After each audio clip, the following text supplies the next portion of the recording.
John William DiMaggio is an American actor.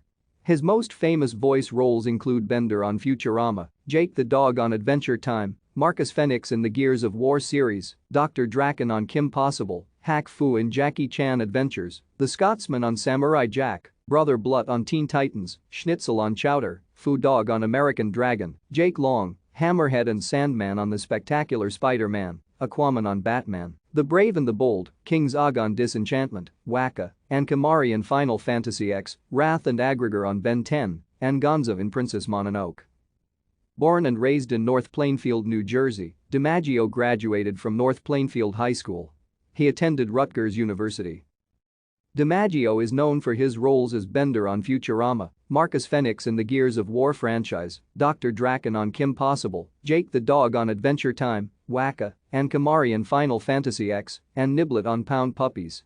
He is a former comedian, appearing on stage as part of a comic duo named Red Johnny and the Round Guy, and has several on-screen credits, such as Steve Ballmer in Pirates of Silicon Valley and as Drive. Thank you for watching. Like and subscribe if you would like to view more of our videos. Have a nice day.